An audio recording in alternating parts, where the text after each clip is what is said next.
Report. Community report. Welcome to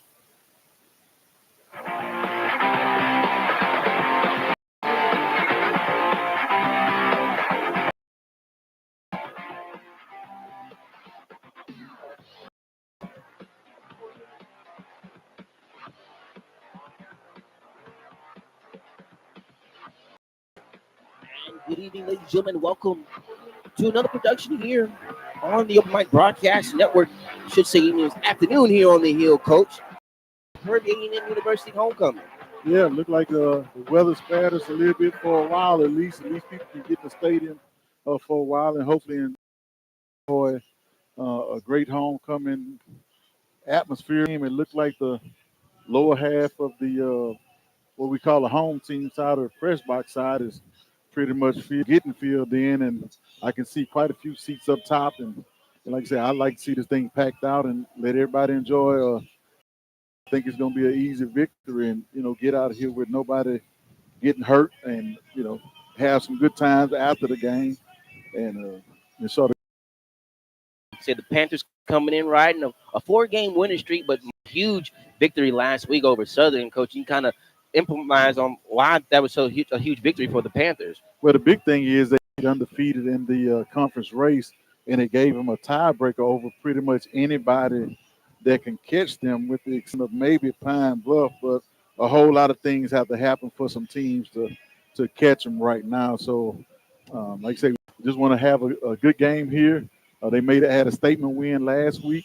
Hopefully they can have another statement win and get ready for the home stretch. Yes, sir. The Panthers coming in led by first-year head coach Tremaine Jackson. A record in his 6th season as a head coach, but most importantly, 5 for the Panthers. As they say, he's 4-0 in a SWAC, where it seems like the West was almost wide open coming in. Luckily, the Panthers were able to take hold of it early here. Yeah, the good thing they've had a strong running game to rely on, so that means your play doesn't have to be the best. And if you don't turn the ball over, you have a great chance of winning with the defense playing the way they are, and the running that keeps you from putting the ball in harm's way. I think that's real big for them. That's one of the things that Coach talked about. Everybody think they're a spread team, but when you really get down to the nuts and bolts, they'll run hard. Yes, sir. So the Panthers, key players to watch for tonight. Want to look out for senior quarterback Cameron Peters, the wide core Jixar Waxwell, and Jacoby Banks. Yeah, those guys have been putting up some pretty good numbers in terms of making. And then on the other end, like I say, Cam has not turned the ball over much, if at all, and he gives them some quarterback run game. But the good thing that most of his passes have been short, quick pass, or have him on the move, and guys have been wide open. All he pretty much have to do is put it in their lap. That's what you expect when you have a more mature or older quarterback, is to not turn the ball over and help you win some games that way. Yes, sir. We're about till this game is officially upon our way here at the Hill University of Prairie A&M as we get set for the homecoming festivities. Coach got a chance to get some little grub before all the tailgating festivities got taken care of. Hey, man, some of the spots that I normally hit, they wasn't quite ready when I got there, but fortunately, I ran into one of my former players, and they had fish and shrimp from yesterday, and then a couple of the guys, man, they were still cooking breakfast when I got here. So, I'm looking forward to getting back over there and, seeing what the pits smell like, and going over there with the Panther backers, Miss Wanda and Mr. Dino. They usually have some good beans and rice and some hopefully we, like I say, get out of here with any injuries and go from there. Was it most importantly a victory at the end of this one? Yeah. So, but now you want to thank our sponsors actually that were going to bring this game today. We'd like to thank the Panther backers serving the Panthers and supporting the Open Mic Broadcast Network since 1986. You like the Temple of Refuge Ministries located in Prairie, Texas, building the kingdom one soul at a time. A proud partner with the Open Mic Broadcast Network. We'll take a quick break, step away momentarily, but keep it right where you got it. You're listening to the Open Mic Broadcast Network.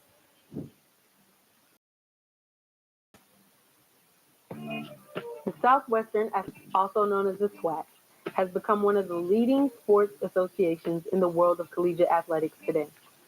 Founded in 1920 by C.H. Fuller, Red Randolph, C.H. Patterson, E.G. Evans, H.J. Evans, H.J. Starnes, D.C. Fuller. The SWAC's charter class, the Super Six, kicked off with Bishop College, Paul Quinn College, Prairie View A&M, Sam Houston College, and Wiley College. The founders came up with during a general meeting to discuss common interests as a grand experiment for historically black colleges and universities, or HBCU. The SWAC's member schools experienced many difficulties in its early years due to the limitations of state funding.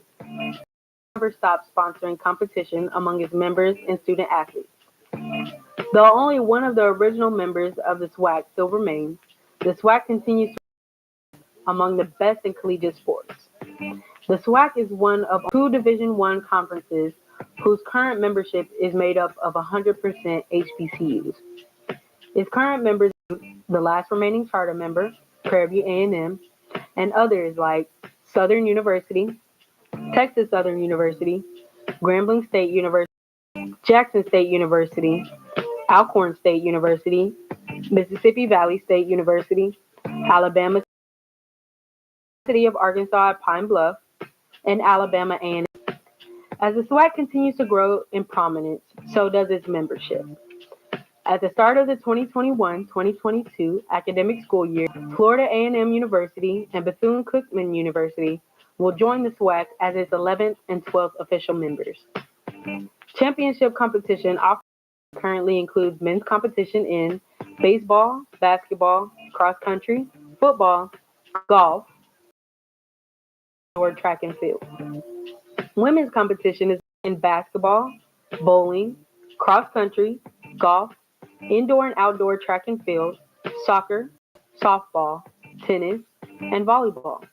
The SWAC continues to solidify its status among elite collegiate with notable NCAA tournament appearances in multiple sports. The SWAC is considered one of the premier HBCU conferences in the country and currently ranks among the elite in the nation in terms of alumni playing with professional sports teams. Notable professional HBCU and SWAC alumni athletes include Walter Payton, Jack Slater, Jerry Rice, John Stallworth, Steve McNair, Michael Strahan, Titus Howard, Kadero Hodge, and many more. The Southwestern Athletic Conference will continue to produce some of the best student athletes to ever touch a field of play. Just as the statement states, the Southwestern Athletic Conference is organized for the encouraging and conducting intercollegiate sport activities for student athletes and promoting academic excellence while representing SWAC member institutions with a high level of integrity and sportsmanship. I've been Morgan Hendricks for the Open Miccast Network.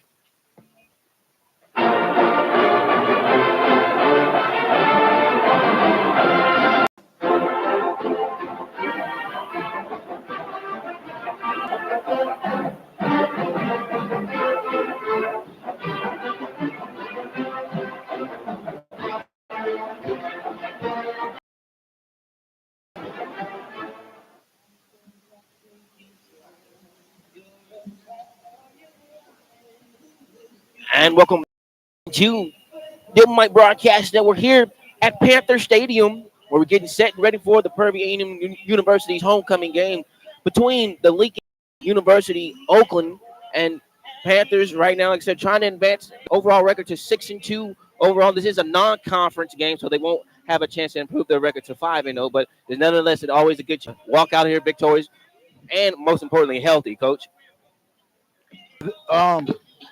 So it's a matter of right now just winning whoever you play because you want to just keep building confidence. What coach say, stacking wins, winning one in a row right now as they come out. Look like we got some pyrotechnics.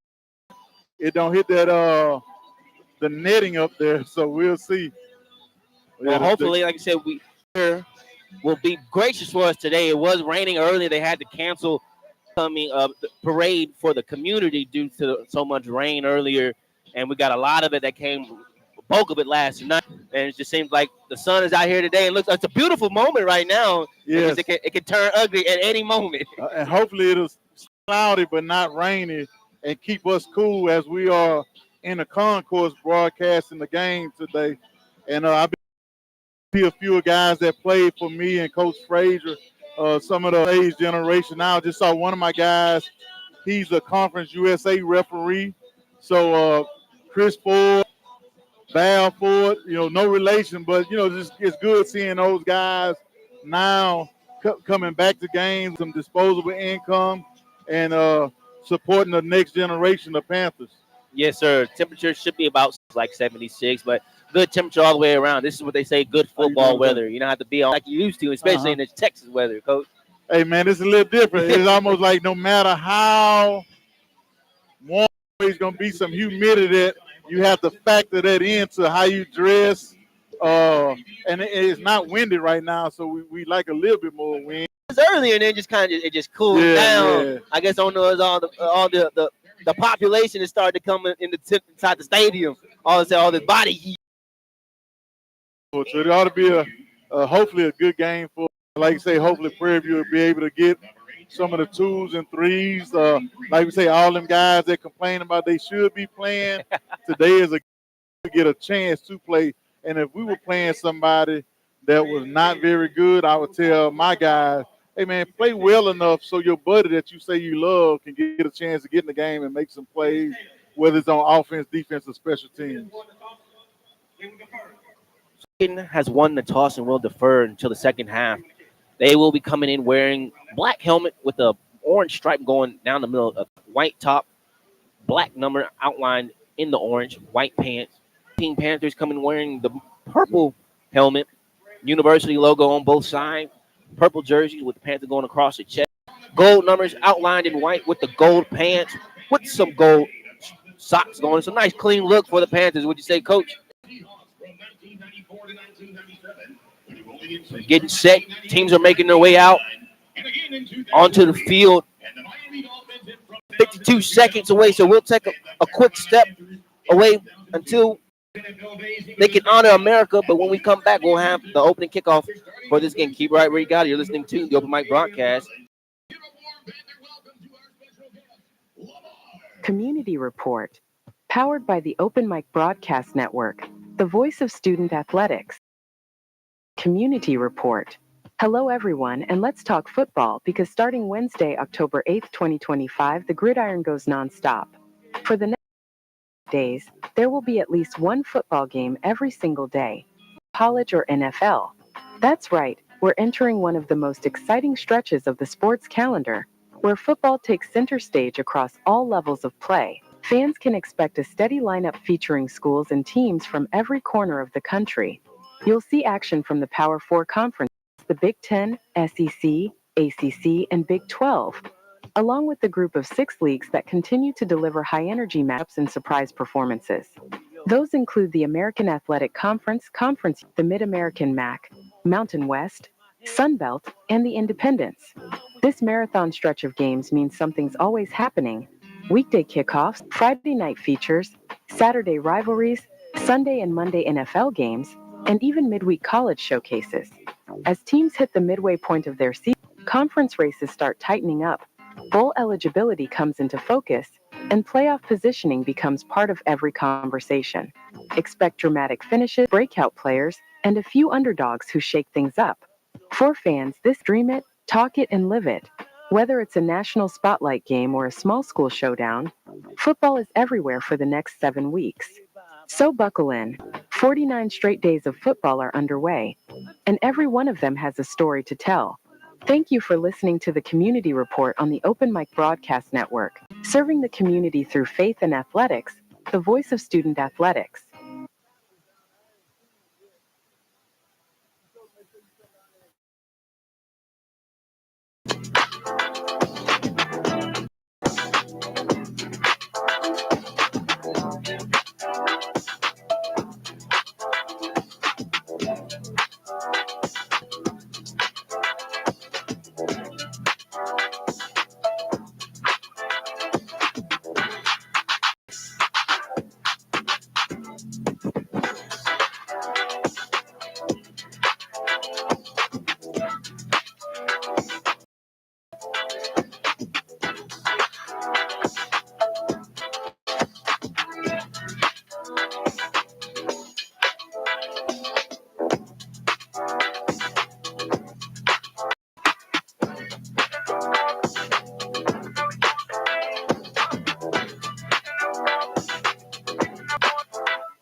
And welcome back here, ladies and gentlemen, to the Open Mic Broadcast Network here in Prairie View, Texas.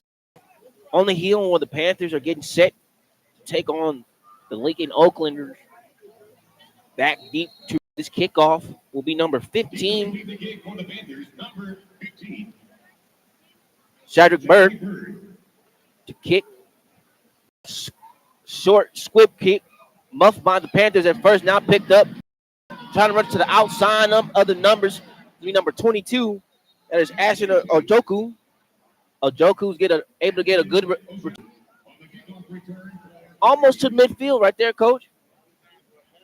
Have a kick like that, and like a muff or a guy drops the ball, everybody tends to converge, and you end up with a long kickoff return. So they got pretty good field position at the.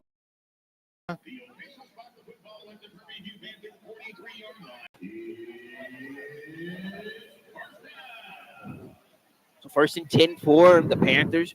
Cameron Pease leading the Panthers offense for this first drive, moving from right to left, working in the shotgun formation. Got 2 receivers to his right, 1 to his left. First play is going to hand off to Bingman. Bingman trying to run to the right side of the field, and it's going to be a good gain right there, probably say about 6 yards. It's just regular inside zone. Probably going to try to go power run the game just to set the stage. One of the guys' helmets came off, so he had to. Right now, he's seeing the Oaklanders tried to send some blitz right there, but picked up well by the offensive line. Maybe outside because looked like he was almost a yard in the field. So I'm pretty sure we got laundry on the field up top.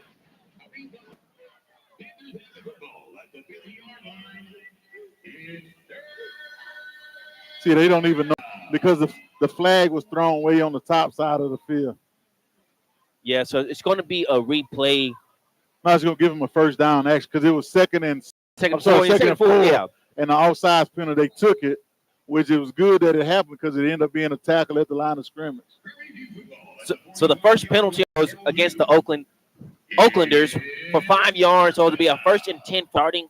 Now this one past midfield officially at the Oaklanders 45. Peter's going to hand this one off to McDowell this time, and McDowell's going to run forward for a positive gain of about 7 yards. Like just another inside zone play. The other thing, they rotating the running backs almost every play. So pretty soon they're expecting to pop one out of their lane. These guys must think they're pretty fast. Both sides again. Cameron Peters trying to take a shot here. Towards the and it's going to be caught. But they're going to say it's an incomplete pass was intended for number 10 on Dennis, but didn't maintain reception coming down to the ground. Yeah, it looked like he had it, and when he hit the ground, it was jarred loose a little bit. So another outside penalty. They trying to bring some every second down on the blitz. So the big advantage of that free play right there. Took a shot into the end zone, but fell incomplete. But regardless, you still get a free first down here out of it. So 1st and 10 for them now officially at Oaklanders' 37-yard line. Shotgun formation for Peters. Peters going to hand this one off to Bingman. Bingman trying to run to the left side of the field now. It's finally going to be tackled for obviously a 6-yard gain right there. Yeah, they getting a good push. They've outsized these guys at almost every spot. So 2nd and 4 now for Cameron Peters and his Panthers offense. 2 receivers to his right, 1 to his left. Looking to pass, going to try to take the one-on-one action to Dennis, and this was going to be caught. It's going to be inside the 10 at the Oaklanders' 4-yard line. Yeah, once again, they blitzed again, got him in a one-on-one matchup and went up top. This time he threw it a little bit high short to give his guy a better chance, and the defensive back overran it. Most people call it a back shoulder fade. So that reception is good to go for 33. To have this one now 1st and goal to go for the Panthers. Ball is spotted at the Oaklanders' 4-yard line. Shotgun formation for Peters. 3 receivers to his right, 1 to his left. The run is Bingman. It's going to be a handoff to Bingman. Bingman running negative for 1 minute. It's going to try side of the numbers. Don't know if he got to the pylon, but graciously he got back to at least the original line of scrimmage of the play. Yeah, they got one of the guys top. It looked like he was holding, but they didn't see it. I thought I saw a flag up there, but the referee was throwing his bag down for the spot instead of a penalty flag. So out of all that, Bingman was able to actually get 3 These yards out of guys it. So now offsides again. it's going to be a handoff to Bingman. Bingman's going to try to muscle his way to the end zone, and it's going to be a touchdown. 2 yards out. We'll say 1 yard out. Yeah, just inside zone, got a little push, and got the ball on.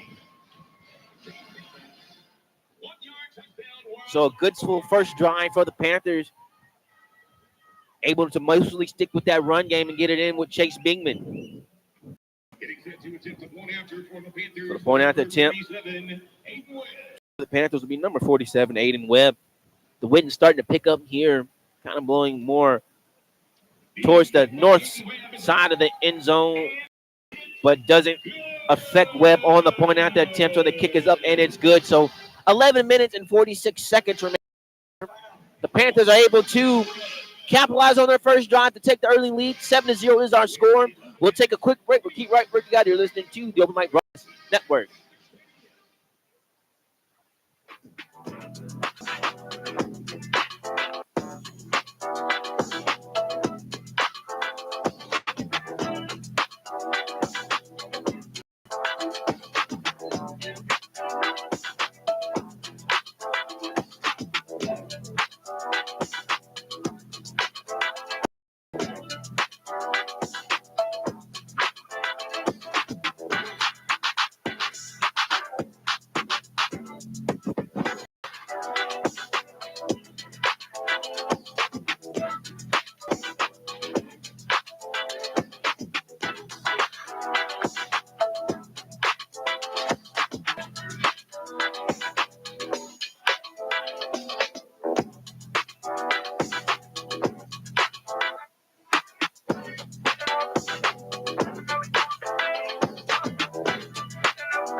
And welcome back here, ladies and gentlemen, to the Open Mic Broadcast Network. This is where the Panthers are able to drive down the field to take the early lead here on their homecoming game. They were able to be a spoiler alert last week to Southern's home game, so they're trying to coach. Get a lot of points early and let some guys play. Yeah, Coach, The way it started off. I can already start to smell that tailgate starting to hit my nose. Yeah. Kick this one for the Panthers will be number 46. Ball is loose. Yeah, they tried to run a reverse, and the guy that was giving the ball couldn't come up with it. Sorry, it was kicked by number 86, Diego Afro, and I guess put too much English on it. Didn't have enough time to recover on it because it gave too much time for the Panthers special team. On the reverse, running backs was trying to come this way and didn't get good control of it. Side Ranch High School. So now it's going to bring back out the offense for the Panthers now, getting this one a good starting field position inside the Oaklanders 20, officially 17-yard line. Pistol formation for Peters. Tight end Johnson. John will go in from motion from left to right. Bootleg. Peters looking at the pass. Going to take this one. Going to try to complete to his receiver. Dennis, but going to throw this one over everybody's head and actually into the AD arms. Great catch by AD Golf right there. So, look, I saw him before the game, and I was walking on the sidewalk out there, and I see to the grass and it's still coming every. So I didn't even recognize it was him. I just saw a cart. But that was a great catch by him. He was a defensive back in college, so usually they say they say they can't catch back. Can't catch, but I'm gonna have to tell him he did make a catch right there. So that one makes it a 2nd down and 10 play. Now this one's gonna be a handoff to McDowell, the big Leathton running back here, and he lowers his shoulder. It's a little gain right there, but it was a hard 3 yards for him right there. Yeah, it looked like he might. So it's 3rd and 5. They gave him, and he like I say, he's a guy that when you tackle him, he keeps going forward. You don't see him getting knocked back very often. Yeah, I say he ran that from 3, but when he fell forward, gave him an extra 2 yards right there. So it's gonna make this a 3rd down and 5. Yeah, he was on top of a couple guys and just kept going until they called his forward progress down.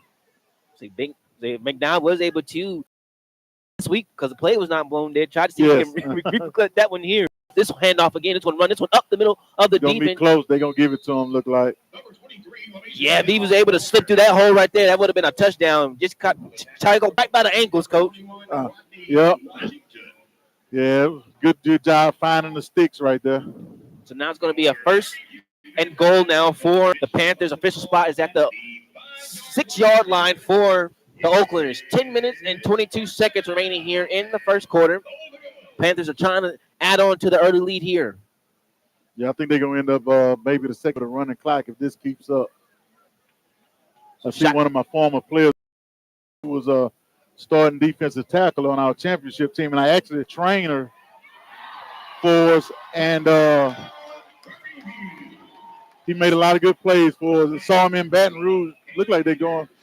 Okay, I thought they were going for 2. I was like, nah, that might be a little bit too much right. Cam Peters able to connect to his tight end, Travion Jones, out here on the in and out route. Took the 1-on-1 action. Could say Jones got away with a little push off. Yeah. We'll just look the other way. But what happens sometimes, the reasons say you can push as long as you don't gain the advantage. So the other guy, what they would call cat fighting with them, and it wasn't much, he was going to make that catch probably regardless, but Jones has been doing a good job for him, making some catches and some timely catches for some. Well, absolutely. And then, Coach, you'll take the 6'7" matchup over a 6'1" corner. And when he signed, I said, man, that kid is a swift because he can go up and catch the ball, and he's not a slow guy for a kid that tall. Yes, sir. So the Panthers are able to successfully take advantage of that turnover and put points on the board to make this one now a 14-0 lead for their homecoming game. We'll take a quick break. We'll keep right where you got it. You're listening to the Open Mic Broadcast.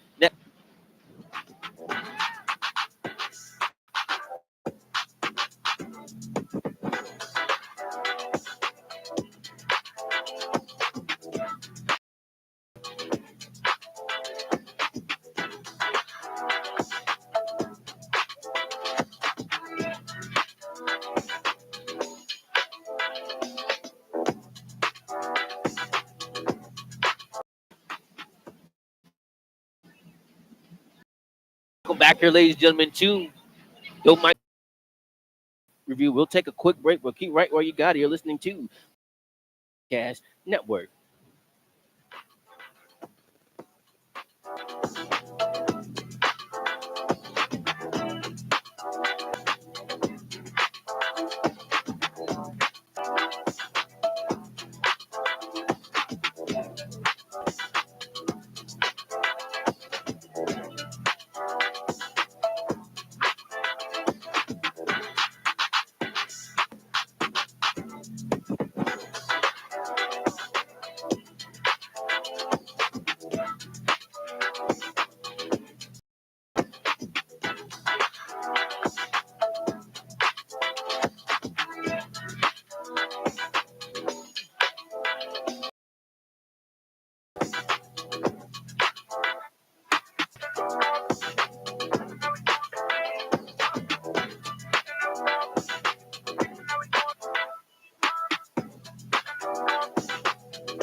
And welcome back here, ladies and gentlemen, to the Open Mic Broadcast Network here in Prairie View, Texas, on the beautiful campus of Prairie View A&M University, where they're still going to review the second to last play.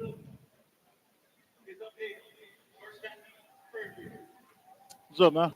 Well, Not enough clear evidence to overturn the second to last play by Rockwell that ended up being a completed catch. And then, so my next question, Coach, play like it never happened? Yeah, so it goes back to first down, that last play.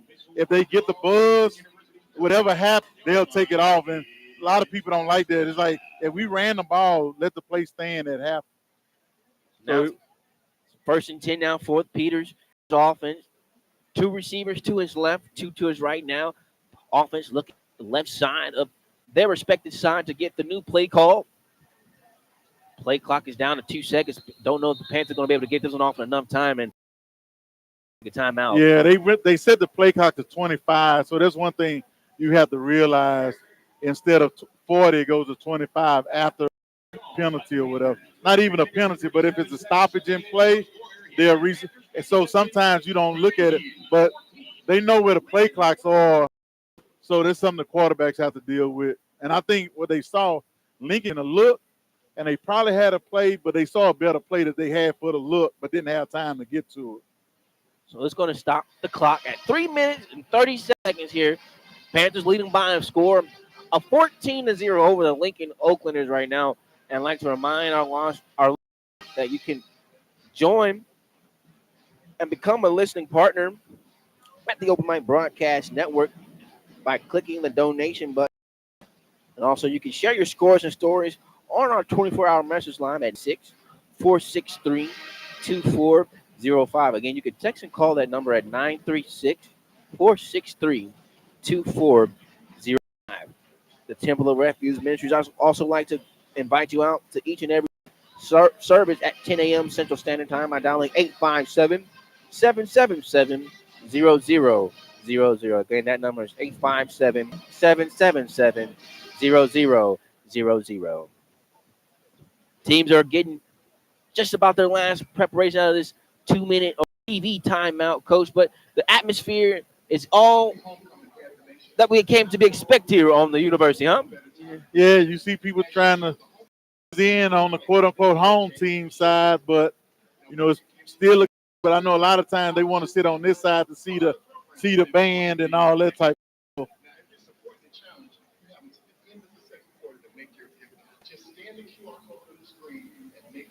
Sun's still out here. You say this side is all the way filled up, but it's also starting to get a good side overfill over there on the visiting side too. Yeah, like I say, a lot of can't see what's happening up top, but it looked like from where we sitting, everything is filled except the very edges of it. So, and the concourse is pretty filled as well. Got a good crowd. And I talked to Coach Jackson before the game. So a lot of people made a big deal about him challenging the fans about why there's no line. So he said from about, I would say 7,000 to about 12,000 seats being sold since the time that he made. And I know a lot of people saying, well, I'll wait on campus. But even as I was walking to the stadium today, I got stopped a couple times. Where can I buy a ticket? So, yeah, it's trending in the right direction. Panthers have this one now, moving from right to left. Peters looking to pass, well protected by his offensive line. It's going to be caught, going to be incomplete, actually. Rockwell tried to haul in this touchdown, but couldn't absorb the contact from the ground. And, Rockwell has been pretty steady-handed for the Panthers of receiving the ball. That's one I guarantee he would like to have back. Should have been another touchdown on the board. You can give credit to do a good ball right there, and just athleticism to Rockwell to go get it. He was bumped a little bit trying to get to the ball, but I guarantee he should have had that one. And this next one's going to be a handoff to Chase Bateman. A nice hole right there until he got tackled up by a host of Oaklanders up about a 7-8 yard gain. Yeah, third and a good 2 right here off the lead. They motion the guy in.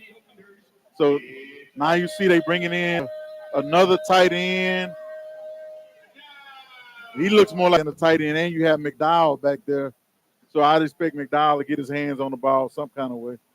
32 plays, the ball's to McDowell. McDowell trying to push this through and going to be stopped and slammed down, but 19 picked up the first down and thrown inside the Oakland's 10-yard line.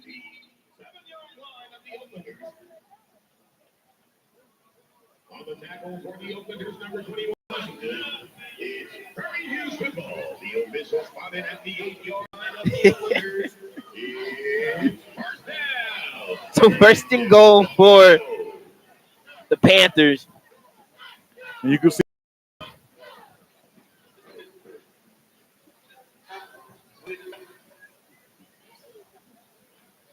I don't know if was it a sideline one. I'm not sure what exactly. The officials, Mike, was cutting in and out. Didn't know who he was trying to at least.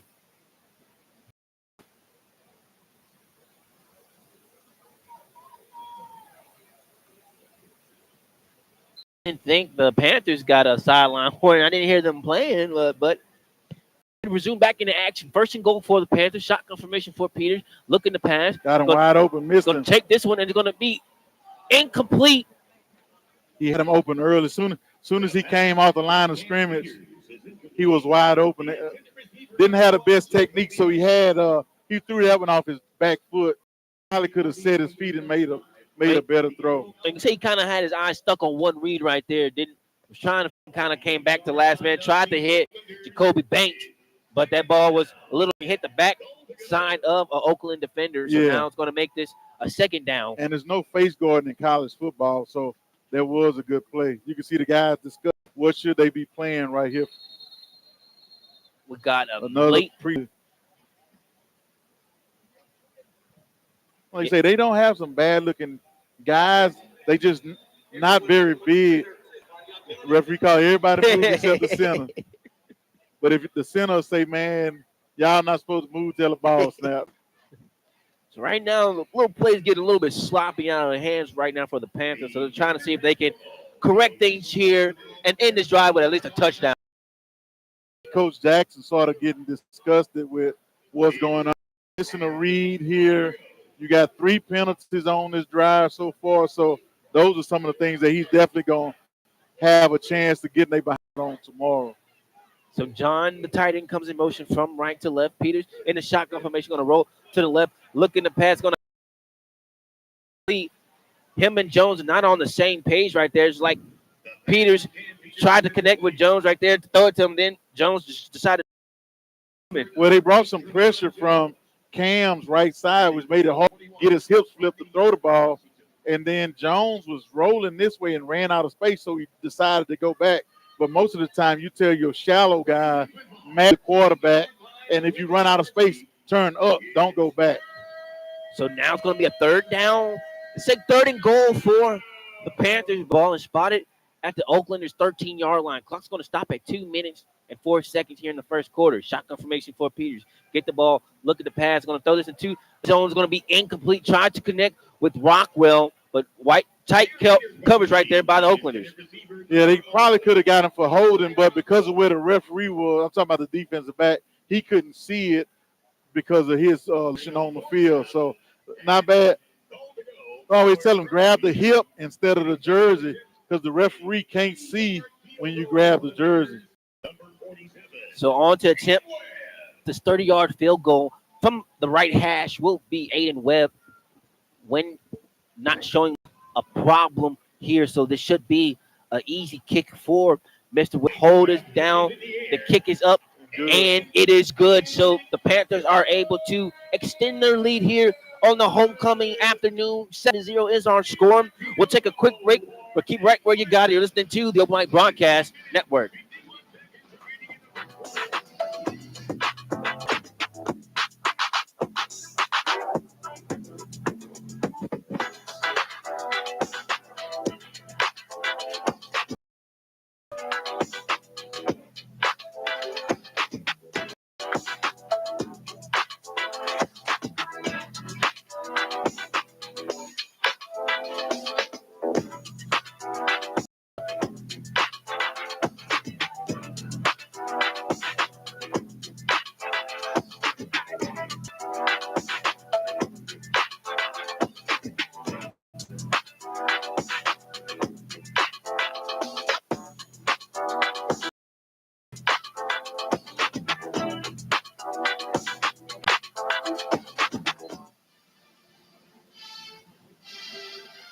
And welcome back here, ladies and gentlemen, to the Open Mic Broadcast Network.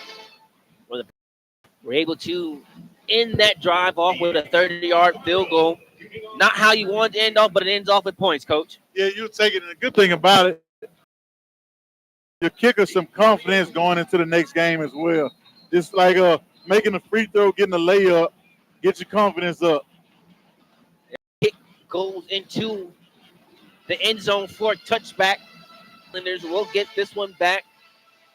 Try to see if they can just put up a fight here and just said, come out and say that's the main thing for both teams here.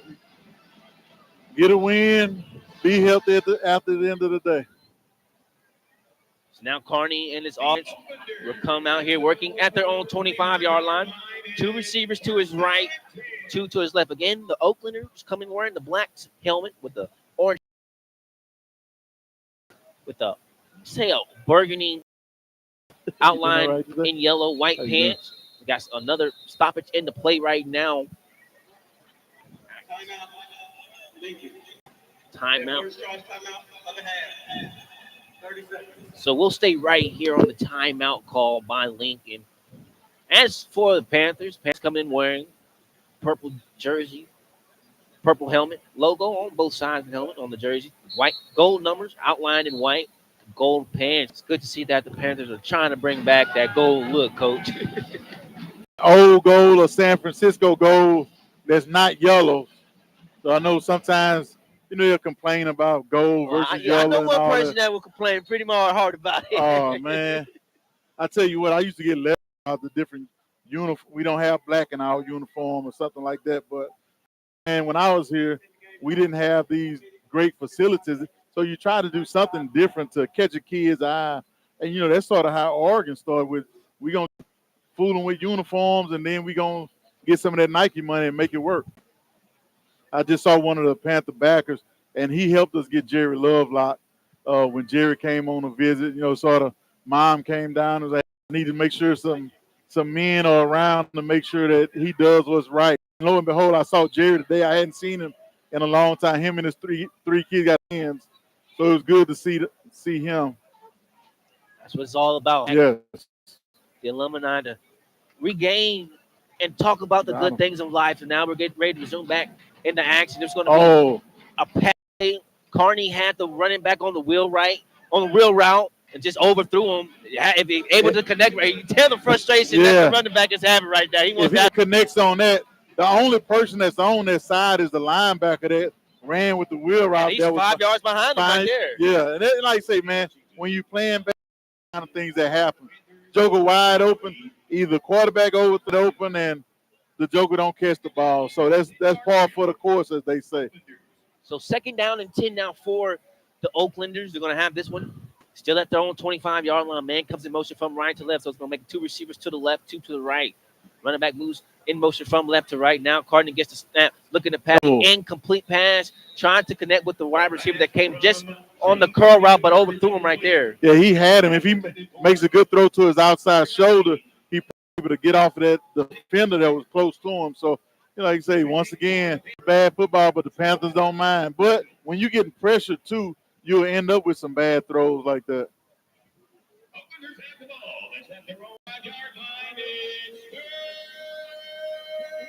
So 3rd down and 10 now for the Oaklanders. Trying to see if they can make this one at least a 4th down and manageable. And if they can't pick up the 1st down here on the shotgun should be going to the short side of the field. Looking to pass, going to throw this one. The pass is going to be incomplete. Was rolling to his right and just threw against his body. And it's going to fall incomplete. So just good there by the Panthers. And the bad thing about it, they ran 3 passing plays, didn't hardly take any time off the clock. So that's not good for their defense at all. You like to see one running play mixed in there to run the clock down some. It looked like they once again Prairie View came with an overload blitz, and but didn't have a guy. So back deep for will be number 10, Andre Dennis. Dennis is standing somewhere around midfield, just about the 45 of his own side. Snap. Good punt by the Oaklanders. Will have Dennis be able to get a decent return out of it. It's going to try to follow his blockers. Caught a little bit of a turn toe. It's still going to be a decent return out of it, but might be coming back for some illegal blockage right there. Yeah, you can see.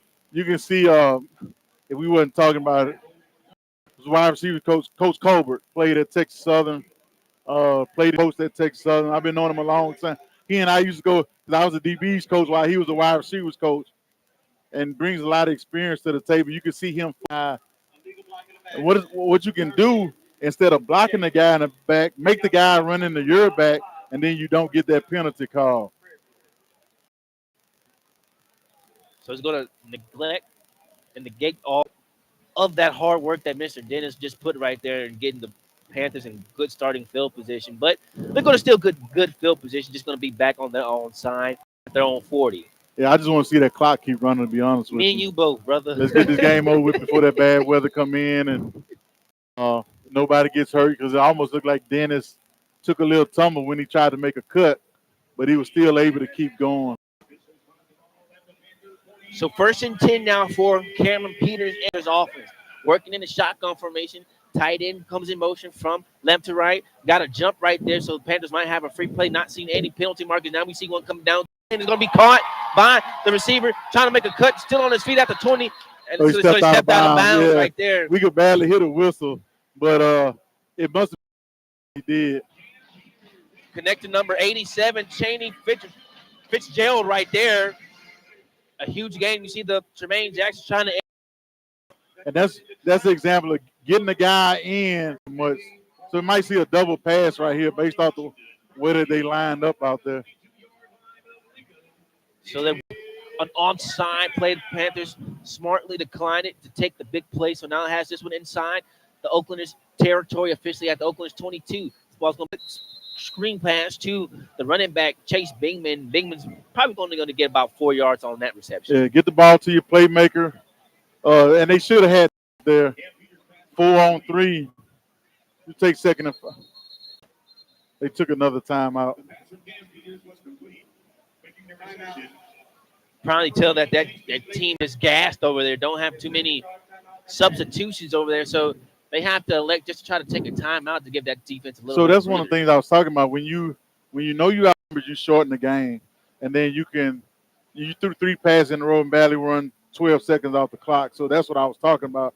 Now those guys got to go right back out after they had a reasonably long drive because of the penalties. When you have those penalties and you give up the first down, it makes the drive longer for the defensive guys. 35 seconds remaining here in the first quarter. Panthers leading by a score of 17-0. It's been an hour score. Hey, man. I don't even know what to say right now.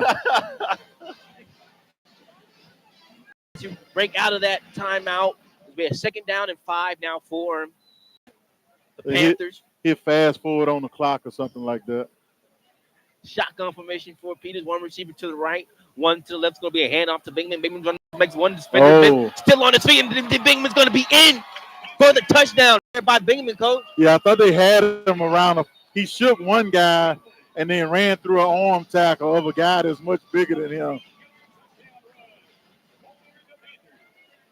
Yeah, you can see frustration setting in on some of those guys because they're not getting holding calls either way. It might have been some mixed in there, but when you getting put some guys that's just bigger than you, it's nothing more frustrating. And they able to run their run game makes you feeling body blows.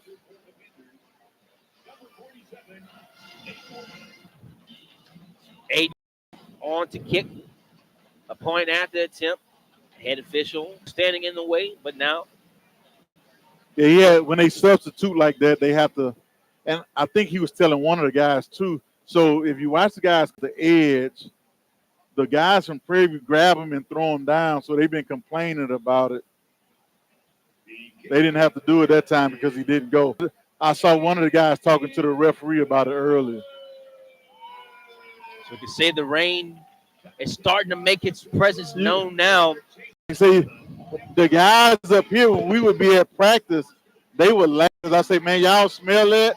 And I would be talking about the rain coming across the practice field, and you see the horses going under the tree. How you know that, man? That's from hunting and fishing a long time. And growing with horses around my grandmother's house, and whenever they animals know way before we do. The big tune they played tight end for us. Panthers are able to extend their lead here, capitalizing off the 17-yard touchdown run by Chase Bateman. Our score now is 24. The Lincoln Oaklanders 0. Like, coach, it's got to be a world record for the longest first period. It's got to be. We got time left, man. I don't want to sound ungrateful, but God, it's not that, coach. It's the smell of good. The tailgating get to me, man. Nah, it taking so long for one quarter of football, and the score is 24-0. The other thing about it, you starting to see some guys' name get called that we almost all year, so that's a good thing. Be a return by the Oaklanders trying to follow its blockers, but takes a big hit right there. Going to be shy of the original starting field position. Let this one go into the end zone for a touchback. So it'll be nowhere to go on that. It was about 7 people could have made that tackle. So that's good, man. I tell you what, when this rain comes, it's gonna be those big cold wet drops. We used to always say if the rain came from Minnesota or Brenham, you could pretty much hang it up. It's gonna be a storm. But if it came from like Cypress or whatever, it wasn't gonna be it's gonna pass through. But it's different when that rain come out of Navasota. You can already see that fans are in some drops, so you see that someone started to prepare, for some safety. But now we got to resume play back here, and it's going to be a quick screenplay to the left side of the field. The good thing about it, he caught it and didn't go out of the clock steps, kept running. Man, it's just we trying to get the game over before the rain comes. That's our biggest goal. Get it over with a win. It would have been best off starting the game an hour earlier, coach. Yeah, and they probably could have done that, but it's one of those you have to let people know at least a day ahead of time. Seeing games start early or get pushed back. If you don't want to. Some people don't want to start it and have it stop. If you could wait and just get it started, but today is one of those double wave of rain days. So at the end of one, Panthers leading by a score of 24-0 over the Lincoln Oaklanders. We'll take a quick break. Keep right where you got it. You're listening to the Open Mic Broadcast Network.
Back here, ladies and gentlemen, to the Open Mic Broadcast Network here in Prairie View, Texas at Panther Stadium, or best known as Blackshear Field, to the faithful few who have been here quite some time.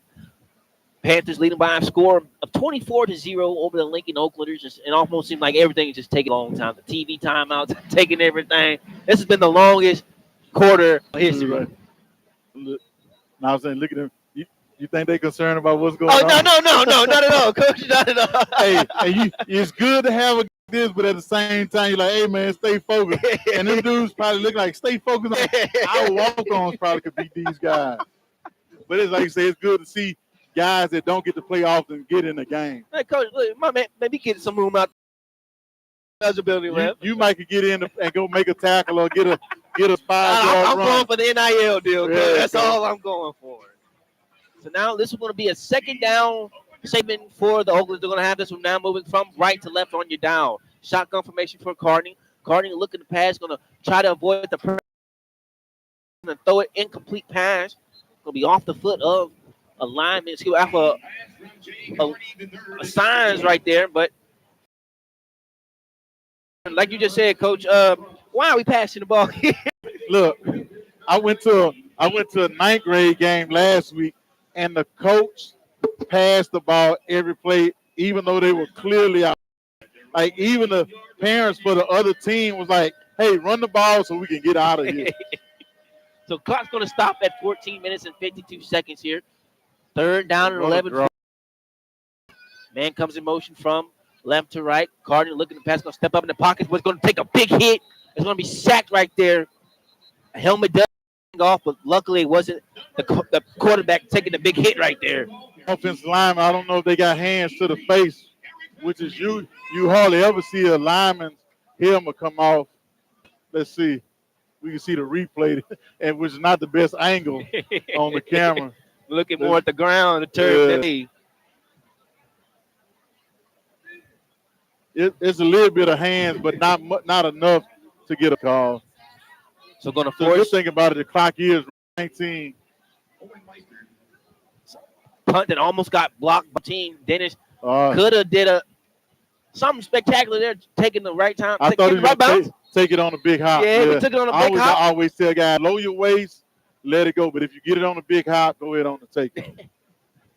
So the Panthers were going to have this one with good field position down, say officially at their own 46-yard line, say now the 45. So Cameron Peters will bring back offense for the Panthers.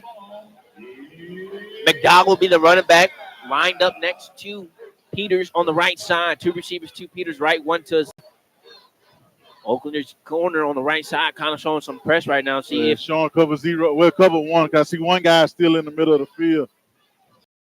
Now good pick up over right there.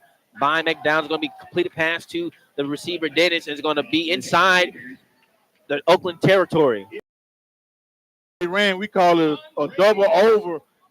Some people, and they ran two guys crossing high, and that's a tough right. Any coverage you run, if you run it right, to stop that play.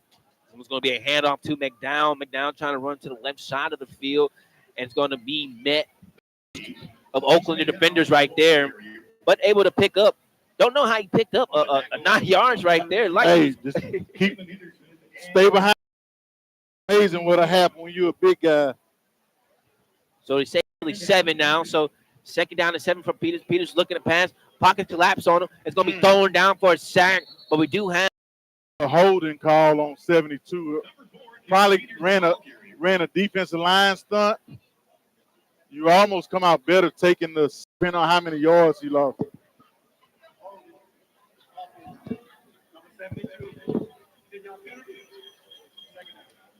So it pushed the Panthers back. It was a second down and 3. So second down and 13 play for them. Because he didn't lose that many yards. So depending and see. That's the last thing you want to see if you Prairie View a sack. I don't know what's going on. Oh, we got look like a weather delay. Yeah.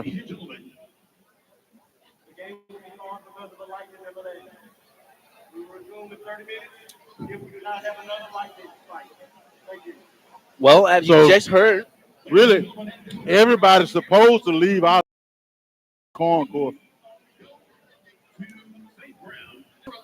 So we are under a lightning delay under the next 30 minutes. So we'll take a break, take shelter. But Keep it right where you got it. You're listening to my broadcast network. Hey, man, it's about to be a mess under here. You think you got a packed house with just this area, this concourse area. So I'm assuming some people are going to go back to the tailgating area. And the band has a lead, too. So we'll take a break. But keep got it. We're listening to the My Broadcast Network.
Remind our listeners that we are currently under a 30-minute weather delay right now. Panthers leading by a score of 24-0 over the Oaklanders for their homecoming day. So we'll be right back once it has concluded. Again, the Panthers leading by a score of 24-0 over Lincoln, Oakland.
Welcome to the Community Report, powered by the Open Mic Broadcast Network, serving the community through faith and athletics. Today's Community Report takes a deep look at the media streaming landscape for NCAA Division II and Division III athletics, a space that has changed dramatically in the past decade, reshaping how fans watch, schools promote, and are seen. For years, smaller college programs operated in the shadow of the major Division I schools, which have access to billion-dollar broadcast contracts and global ESPN, Fox, CBS, and NBC. But as the advanced and production tools became cheaper, the playing field began to level. Now, with nothing more than a few cameras, an encoder, and a stable internet connection, a small college athletic department can produce live coverage that looks and sounds remarkably professional. Let's start with the business side. Division II and Division III schools seldom receive large media rights checks, but what they gain through streaming is control. By partnering with digital platforms such as Flow Sports, Huddle TV, Sports, many conferences now manage their own content. Some operate entirely under the NCAA's broadcast umbrella, while others maintain independent streaming networks that allow them to sell advertising or pay-per-view access. One of the early leaders in this movement was the Gulf South Conference, which rolled out its own digital network to broadcast football, basketball, volleyball, and track events. The model has since spread to the Lone Star Conference, the Pennsylvania State Athletic Conference, and the Southern Intercollegiate Athletic Conference, giving fans a single hub to follow every team and every sport within the league. For Division III, the change has been significant. Schools in the American Southwest Conference, the Ohio Conference, and the New England Small College Athletic Conference have adopted similar approaches, often relying on student media departments and local volunteers to produce coverage. The result is both cost-effective and community-driven. Viewers can watch on laptops, smart TVs, or mobile devices, and families across the country can support their athletes from hundreds of miles away. Let's talk about technology. High-definition streaming once required large budgets and technical expertise, but newer cloud-based encoders, mobile broadcast kits, and automated camera systems have changed that. Companies like Pixelot and Huddle Focus now offer fully automated setups that can track play-by a human camera operator. Schools pay an annual fee, mount the cameras in their gym or stadium, and instantly gain the ability to broadcast home games live or on demand. Many of these systems integrate directly with YouTube and Facebook Live, making it easy for athletic departments to reach both younger audiences and alumni who are already active on social media. The analytics tools built into these platforms also help schools measure viewership and pitch sponsorship opportunities to local businesses. That brings us to revenue. While no Division II or III institution is getting rich from streaming, the benefits extend far beyond money. Coaches report improved recruiting visibility, admissions departments see stronger alumni engagement, and local communities discover need in their schools. Sponsors can underwrite a broadcast for as little as a few $100s per season, placing their brand alongside hometown sports that fans care about deeply. There's also the educational angle. Many colleges now integrate live stream production into their communications or journalism programs, giving students real broadcasts. What once required expensive television studios be done from a laptop and a couple of microphones, teaching production, commentary, and marketing all at once. Of course, there are still challenges. Smaller schools often face limited staffing, inconsistent internet connections, and the constant pressure to maintain quality. Balancing rights agreements with third-party platforms can also be complex, especially when multiple sports overlap or when posts are governed by the NCAA rather than the conference. Yet even with these obstacles, streaming continues to grow because the demand for access never stops. Their sons and daughters play, alumni want to keep up with their school, and fans want an easier way to follow the teams they love. In short, digital broadcasting has given Division II and Division III athletics something that used to belong only to the big programs, a real consistent media voice. And as broadband coverage improves nationwide, that voice will only get louder. The next decade may bring full conference, more integration with radio networks, and enhanced audio-only options for fans who prefer a classic call of the game experience. Thank you for listening to powered by the Open Mic Broadcast Network, serving the community and athletics.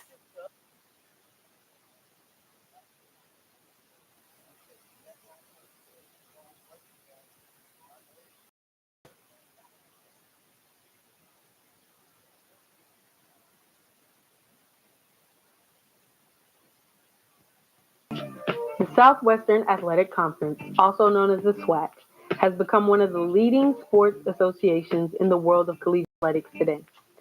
Founded in 1920 by C.H. Fuller, Red Rand, H. Patterson, E.G. Evans, H.J. Evans, H.J. Starnes, D.C. Fuller, and G. Wood Jordan, the SWAC's charter class, the Super Six, kicked off with Bishop College, Paul Quinn College, Prairie View A&M, Sam Houston College, Texas College, and Wiley College.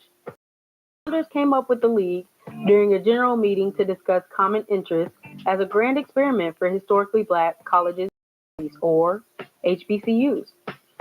The SWAC's member schools experienced its early years due to the limitations of state funding, but the SWAC never stopped sponsoring competition among its members and student athletes.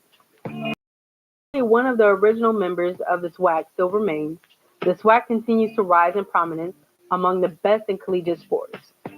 The SWAC is one of Division I conferences whose current membership is made up of 100% HBCUs. Its current members include the last remaining charter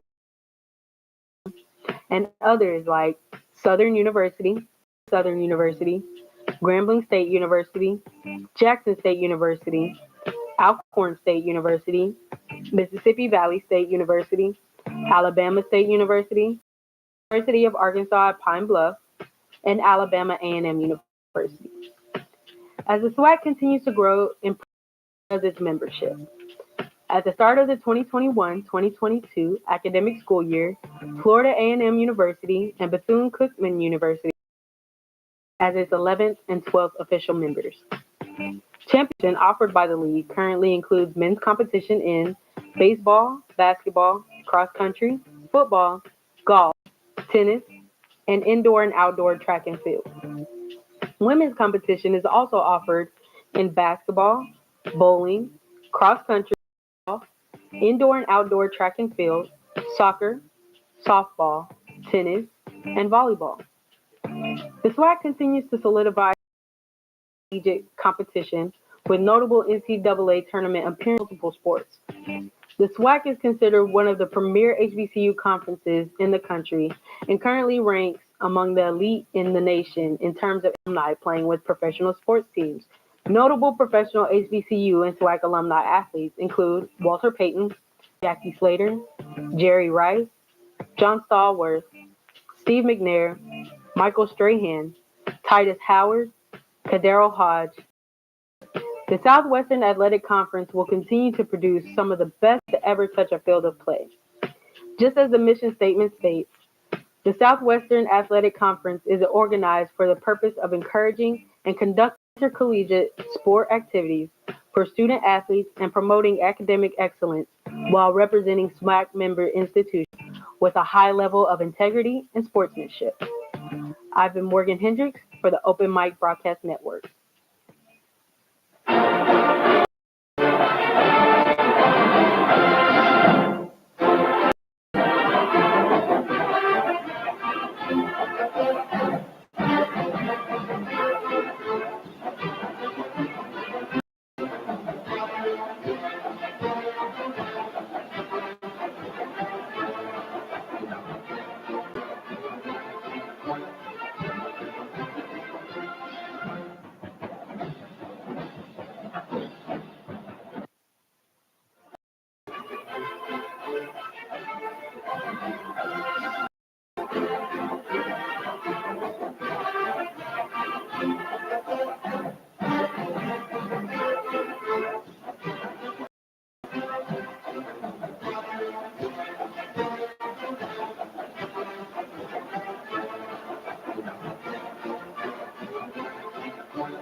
Prairie View Athletic Club has been serving and supporting since 1986. This group of volunteers believe in supporting and the motto that Prairie View produces productive people. Information on how you can become part of this winning team, simply dial 936-857-5817. Every time you support the Prairie View Athletics, and it is also tax. So once again, for more information on how to become a member of the Prairie View Athletic Club, simply dial 936-857-5817. Who you rooting for? PVU. How you doing? This is Dr. Mike Prince with the Open Mic Broadcast Network. First, thanks for joining in with us for our daily content that we create here at the network, and we cannot get it done without your continued support.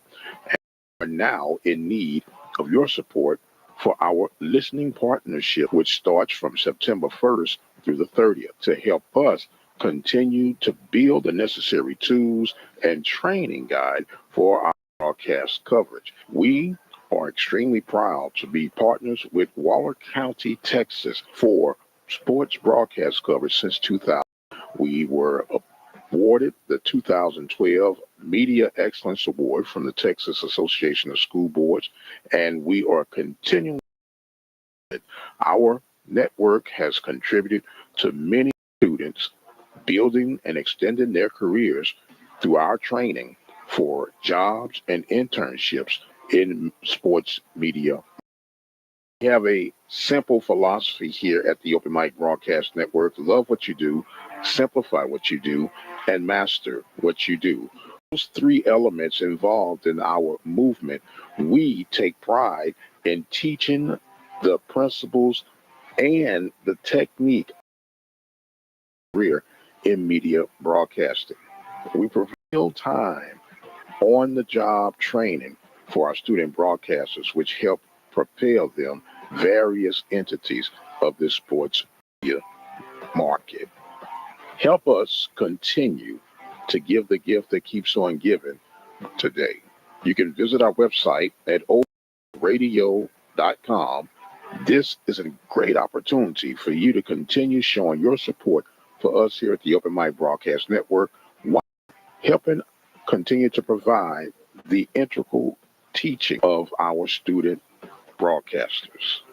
Once again, you can visit that website at obnradio.com and make your donation today. I am the radio guy, Dr. Mike Prince. Thank you guys so much for being a part of our movement.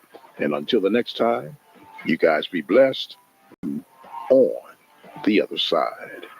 How you doing? It's the radio guy, Dr. Mike Prince, with the Open Mic Broadcast Network. People often ask they enjoy our daily content that we provide at the network. There's several ways you can do so. You can first go to the website at obnradio.com. Once you get to the website, 24-hour stream that you can listen to, and in the event that there's a live game going on, you can listen by clicking listen live link or by dialing 857-777-0000. For those of you who may join in on our YouTube channel, Broadcast Network. And that, my friend, is how you stay up to date with the things provided each and every day here from the Open Mic Broadcast Network. Hey, it's the radio guy, Dr. Mike Prince. We just want to remind you that after the games, you can join us for the 1876 After Party Post-Game Show. We'll go up and down the ins and the outs of the game that for the Prairie View A&M University Panthers. You can join us 15 conclusion of the ball games. That's the After Party 1876 Post-Game Show right here, Open Mic Broadcast Network. Be sure to join us Saturday mornings on the Open Mic Broadcast Network for The Zone. Each week, we put a fresh take on the world that was throughout the Southwestern Athletic Conference. That is Saturday mornings, a.m. Central Standard Time, right here on the Open Mic Network.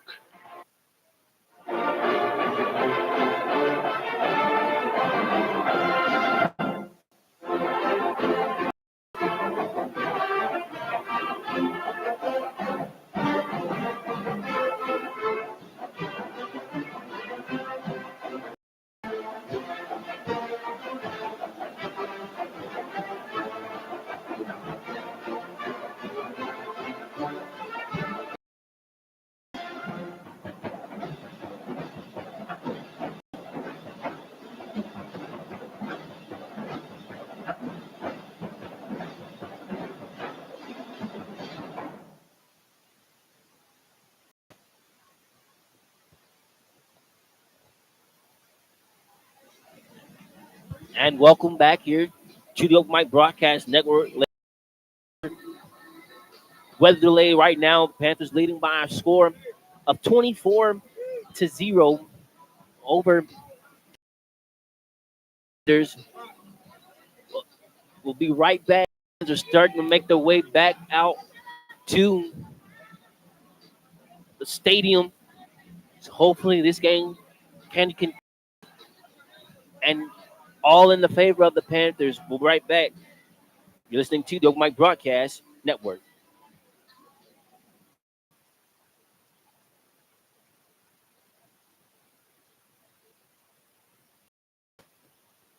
Thank you for joining me on this presentation today. My name is Mike Prince. I'm also known as the radio guy. Been operating Open Mic Broadcast Network.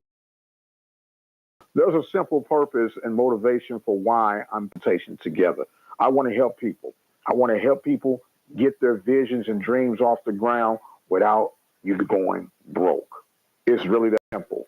I was inspired many years ago by being able to provide access of connecting families together by way of sport or sermons. So what I am about to share with you right now can be done for under 20 bucks. There would naturally be nothing else you would need to do if you were just simply wanting to get your podcast off the ground, running with quality sound. Everything that you're hearing on this presentation are going to be connected with the items that I'm going to make mention of here real soon. Number one, whatever it is you decide you want to do your podcast on, content is king. And over sports and the gospel, Pee Wee football, high school sports, and collegiate sports, we have more than enough content to help us constantly have something to be done. Need I say anything else about the ministry? I'm a local pastor. I provide Bible studies and Sunday morning sermons available through our website. So the one thing you need to understand, content is everywhere. Another beauty about the content or whatever you're looking to cover, 9 times out of 10, the content is free, and praying that someone would look in their direction to help them tell their story. That's what this is all about. What you cover, if you cover cotton balls, I guarantee you, if you have an interest in it, someone else has an interest in it. If you like, the same holds for that. Whatever your content is, I guarantee you there's someone within an earshot share the same interest that you have. So the content is there. The next vital thing is consistency. Whether you're going to have your show come on monthly, weekly, or daily, choose whatever time you choose, you make sure that you are consistent with your delivery. A lot of people get hung up in how should the program be. The program goes as long as you have content available. Don't force the issue. If you have 5 minutes good quality content, so be it. But don't 30 minutes, 15 minutes, 60 minutes, 120 minutes. That doesn't matter. Just make sure that you have the content and make sure that it is consistent. Your schedule is very important. If you're going to come on Fridays at noon, you make sure that Friday at noon, you're there with your face in the place. You make sure that whatever your schedule is, you stick to it. Another thing, in the case of live versus delayed, a podcast is a delayed broadcast. In our case of sporting events, we do a lot of live sporting events. We also do a lot of delayed events. And there are pros and cons for both of them. The quick pros of doing a delayed sporting event, you're getting it as it unfolds right there. We get it, got there, been there, done it, have the t-shirt to prove it. But the pros to a delayed broadcast is you control the flow of the broadcast.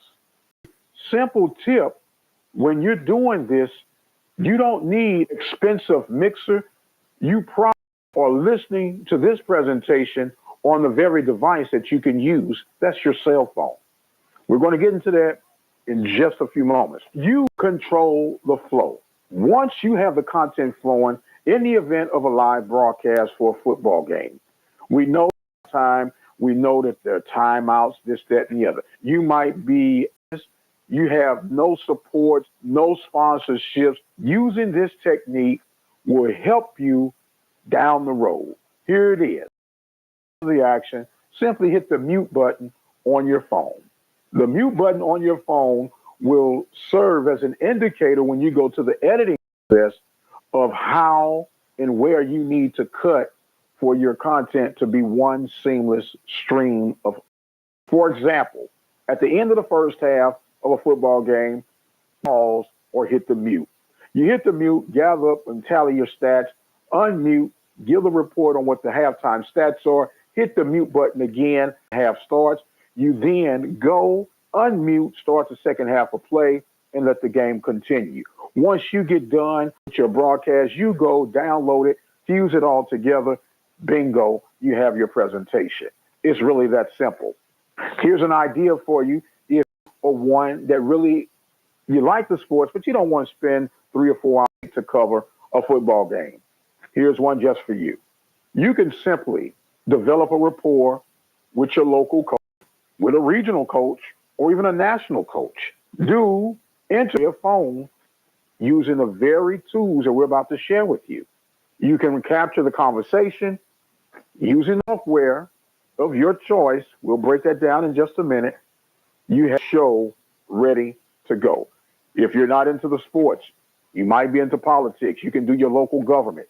You could share and interview local ministries, pastors, events, share the mission stories, whatever the information is that you want to get out there and build your listening audience. It is there and ready for the making. There are tools that you're going to need to get this project up and running, to have an internet stream flow, or for people who might not have internet access, dial a phone number and there they are able to listen to programming. It's really that simple. I'm in a rural area. All internet is not equal. So what I would do in the matter of delayed broadcast, we dial in, we do the broadcast. Some catch the broadcast live, they catch the broadcast live, but we're now in a position where we have that broadcast captured. We take it, edit it to our standard, and there's a 3-step standard that we use that I recommend that anyone uses, and it will enhance your audio quality, because trust me, people are concerned about audio quality. And I want you to really understand that. A lot of people will try to sell you on stereo, when mono fine, especially if you're dealing with talk radio, sports talk radio, or ministry radio. Mono is perfect. The 3 steps that we highly recommend that you use with the editing software: noise reduction, compressing, and normalizing. In that order: noise reduction, compressing, and normalizing. That audio, regardless if it's coming to a phone line, regardless if you're using a lapel mic in open air space where you get all that background noise, those 3 steps will help you tremendously enhance and add quality to your show. The item that we recommend you start off with that will get you in the game for under 20 would be item number 1, a lapel mic. You heard me just, Mike. Here's why I recommend a lapel mic. A lapel mic could actually serve as a dual purpose if one-man operation. It could serve if you don't have a lot of money. The lapel mic serves as a crowd mic, a direct mic for you to speak into. It will pick up the background noise of the crowd while you're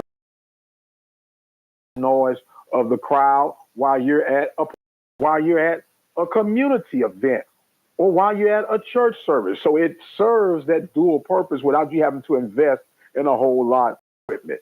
I am using a lapel mic right now. The amount I paid for this lapel mic was $1.78. I am going to say you could find a lapel mic for $3 on eBay, on Amazon, on wherever you can do online shopping in those type of venues. I almost guarantee you that you'll be able to find a lapel mic for $3 or less. The next thing you're going to need is what is called a Y splitter. Now, there are two types of Y splitters. There's a wired Y splitter, and then there's a hard case Y splitter. I highly recommend that you invest in the hard case Y splitter.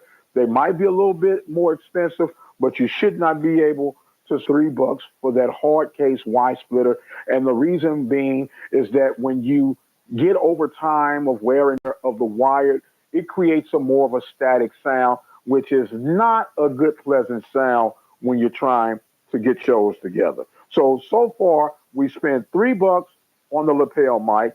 We spent $3 on the wire. And then here comes an upgrade, $5 or a cheap headset. You can go to your dollar store and find some earbuds, probably cheaper than the $5 we just mentioned. The intents and purposes of this presentation, we're going to stick at $5. Some of you listening, you might not like the appeal of a lapel mic. Go and get a headset mic, once again, from your dollar store. That is all the equipment you would literally need. Now, for the magic part of your startup kit, the Monster Podcasting, is the audio software program. I am an Android user. I went to Google Play. I found audio editing program for under $5. So we're going to say $5 for the program. And what you need this program to do are the three things I just made mention of earlier. It needs to be able to noise reduce, to compress, and it needs to be able to normalize.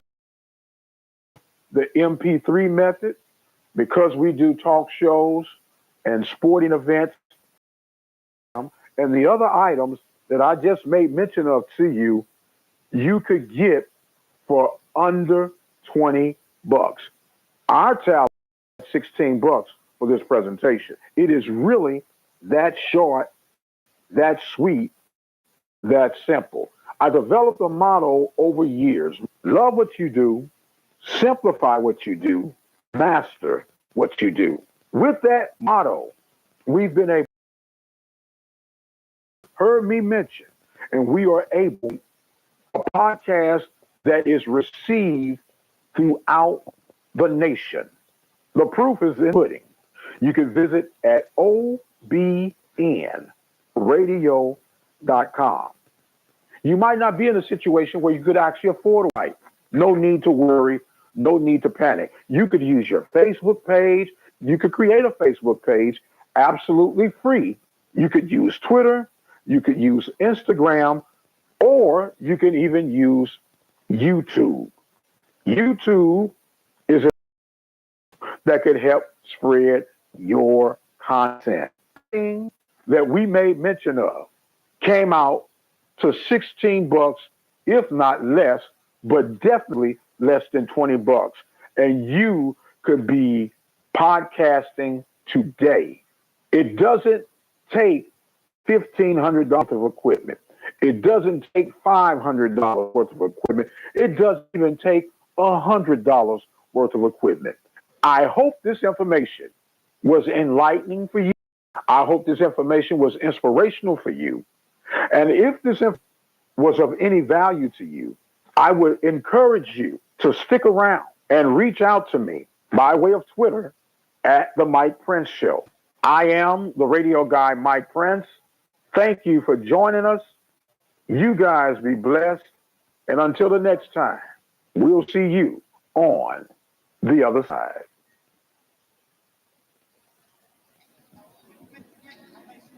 And welcome back, you ladies and gentlemen.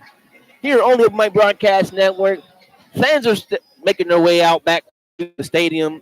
The rain looks like it's passed us over. Not seeing any indication of this of 24-0 over the Lincoln Oaklanders. And able to stay kind of dry over there, coach? Yeah, look, I took my son. He came by, and we ran into quite a few guys that played for me. A few alumni that I know personally from, helping me recruit a kid in the Dallas area, or helping when we got a kid on campus. I've hired a kid that I recommend to him, and so far I hadn't got any bad reviews on sending the kid. 'Cause that's important. Where if I had sent a turd up there, he ain't gonna leave. I say it's the same thing with NFL scouts. I always tell my guys, I'm not gonna lie for you, and I'm not gonna lie on you. So it's good that I can have that relationship. And I tell Adam, man, I can put your name out there.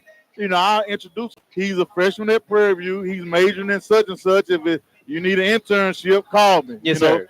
If they need an intern, sign him up, especially if it's a paid internship. Yeah. Let's get that done. So it's good being able to see for me. Some guys I hadn't seen since they left here. And then some of the police officers, the campus security, all those people that I hadn't seen. So good to see them go from there. Yes, sir. Besides the long first quarter, you got a chance to catch up with the people during that, weather delay. What is the main thing you're telling your team in this weather delay, Coach? Man, look, it's out of our control. Control what you control when you get out there. Make sure you stay hydrated, because when it's like this, you tend to sweat a lot more. It's cool, but you still sweating because of the humidity. Thing is, you can now with the video, you can go back and show kids, look, man, we had this call. You didn't do this. We could do this better. On all the penalties, I think they may have had 5 or 6 penalties, 3 in one drive. You're not going to do that or be able to win against a good team. And then you had a couple of pre-snap penalties. That's the ones that really going to irk his nerves. So, the holdings, maybe the late hits a little bit. The pre-snap penalties, he going to say that's discipline. That's my fault. But other than that, that's the main things you talk to him about. Some guys may change socks, change their tights because some don't handle wet, especially if it's not sweat well. Because this rain is cooler than your body temperature. So, all those things like that. Control what you can control, and let's go out here and win a football game. Yes, sir. And the weather, most of the fact, back then when you were coaching at Prairie View, you had the more natural grass than it was for the turf. How much of a problem will that be for these players to get adjusted to? I don't think it's going to be much, because you got a good rain. The only thing is they got a good bit of rain, and it did to the turf. If you look around the field, you see a lot of little small pieces of the turf that they blew off with a leaf blower. But other than that, I mean, it's football. You're a real football player. You make adjustments. You tell it, look, keep your feet under you. Don't cut off your outside foot so much. Have good balance. Drop your hips, all that type of stuff. Well, it's still always a good sign when the Panthers are leading here on their homecoming day. Weather does come into factor just right now momentarily, but like I said, fans are steady. We're still here, made their way back into the stand. Teams have not made their way out back just to the field right now, but it doesn't seem that they would show any signs of holding this one up any longer. But we'll take a quick break. But keep right where you got it. You're listening to the Open Mic Broadcast Network. The Panthers leading by a score of 24-0 over to Oakland. Well, Lincoln, Oakland. Report. The debate over privatizing the FCS playoffs. Introduction. College football is once again at a crossroads. A proposal has surfaced that would fundamentally change the way the championship subdivision, FCS, postseason is operated.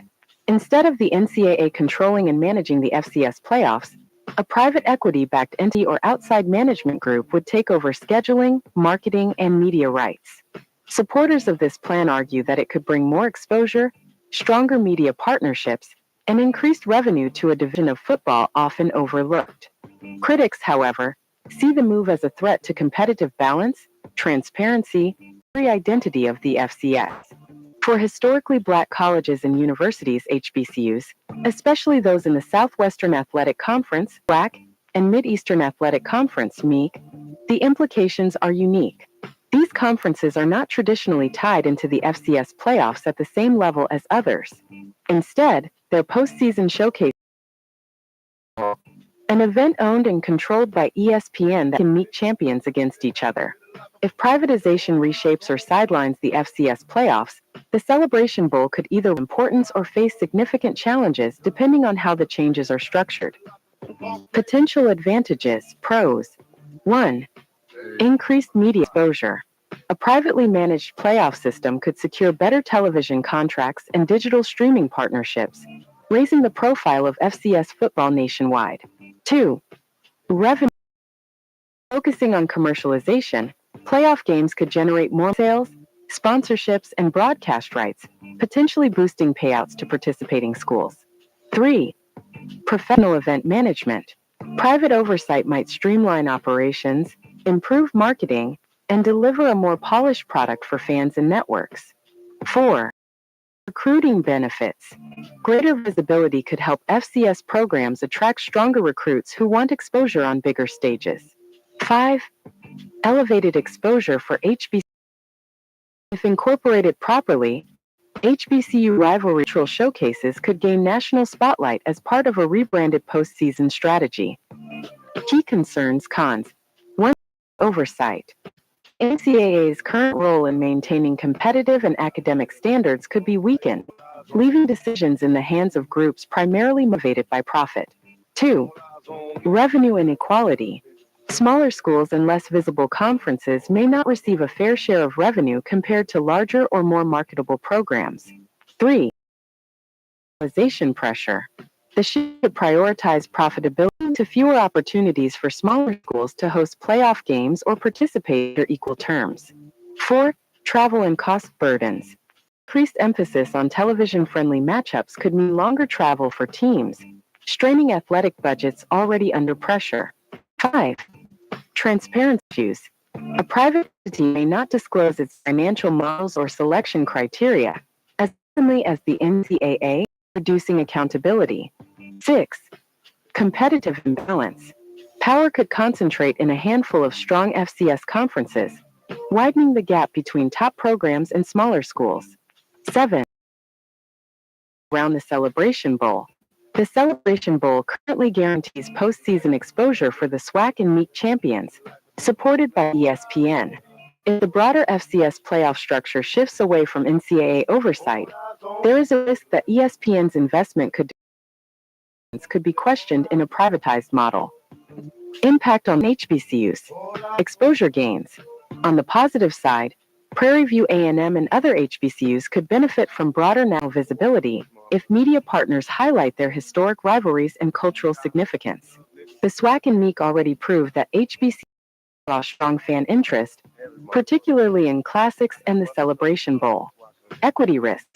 At the same time, HBCUs could find themselves media coverage, or revenue shares conferences outside the ecosystem. Since the SWAC and MEAC rely more heavily on the Celebration Bowl than the playoffs, a diminished NCAA umbrella could weaken their power. Celebration Bowl uncertainty. The Celebration Bowl has become the de facto postseason showcase for the SWAC and MEAC. If the FCS playoff is privatized, ESPN may reevaluate its commitment, either expanding the bowl's role or reducing investment depending on profitability. This creates instability for HBCUs that have built their postseason branding around the event. Tradition versus change. HBCUs carry a rich tradition in football, often a privatized playoff system's profitability could clash with these traditions if it sidelines or devalues the importance of HBCU events. Opportunity gap. Without safeguards, Prairie View A&M, the SWAC, and the MEAC may see fewer postseason opportunities and financial returns compared to FCS powerhouses. Privatization could deepen existing disparities rather than close them. Conclusion. The debate over privatizing the FCS playoffs represents a critical decision point for the future of college football. The promise of more money and national exposure is tempting. The risks of loss of identity are significant. For the SWACs are especially complex.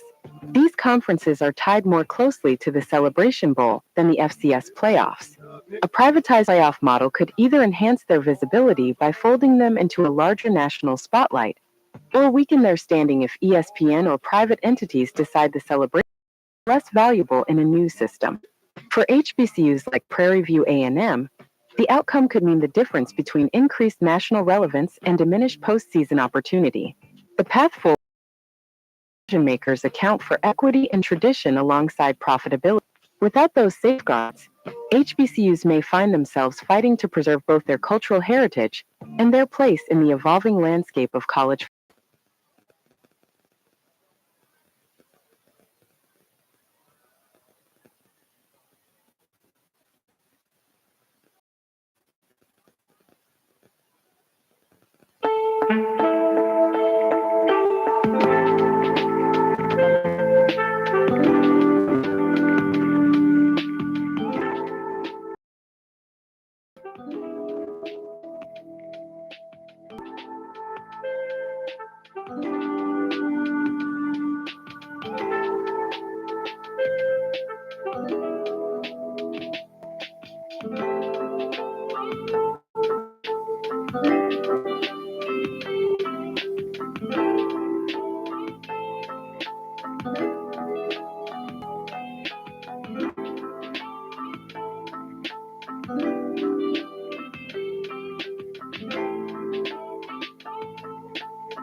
Let me work it. I'ma break down, flip it and reverse it. If you got a big, let me search it. I gotta work, yeah.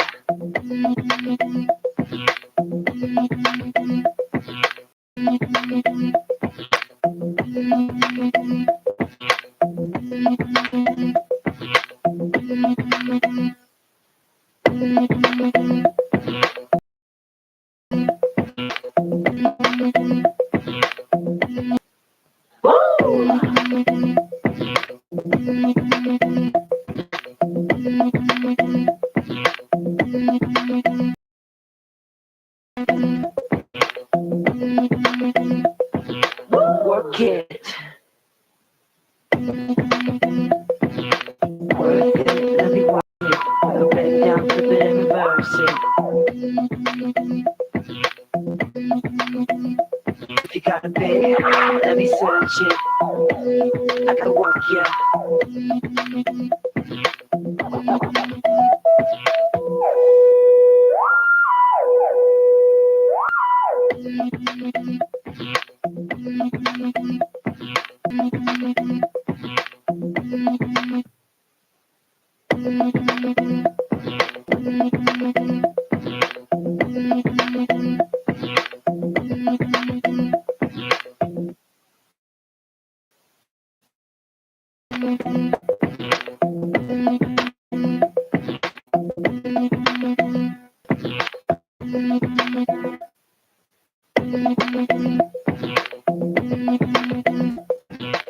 Work it. Let me work it. I'ma break down, flip it and reverse it. If you gotta work, yeah.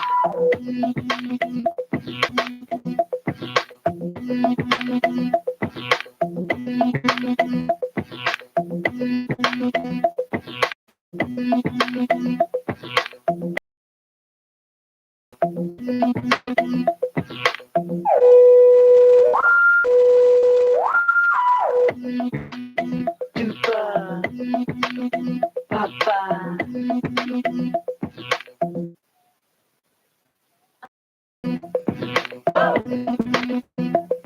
Whoa.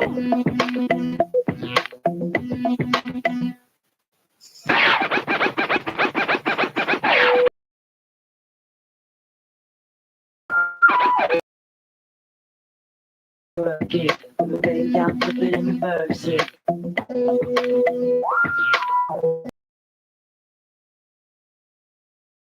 I gotta work, yeah.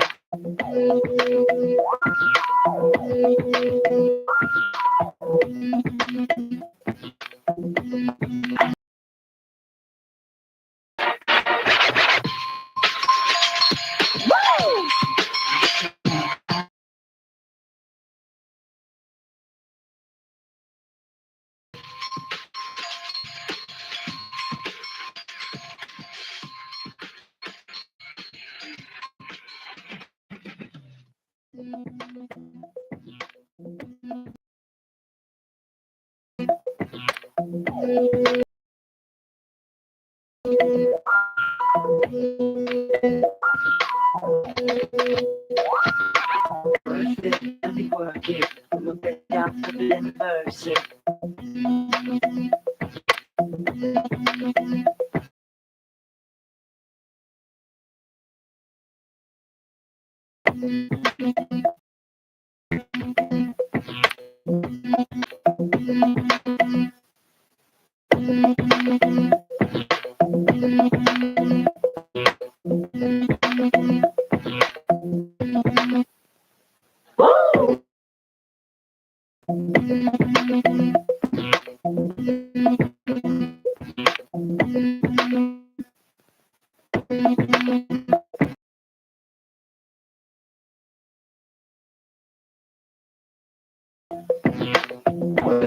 Let me work it.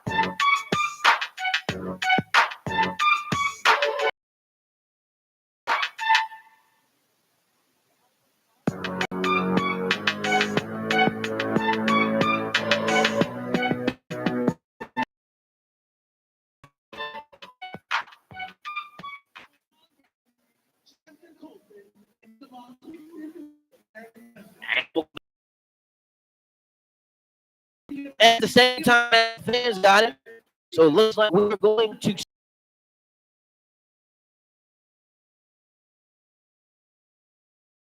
and we'll only be going to 8-minute periods instead of 12, 15-minute periods. It's not how typical home because of the weather halftime, the close to halftime because we the weather delay had come upon us.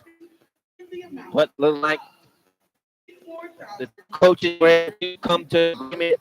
And on top of that, this is supposed to come to.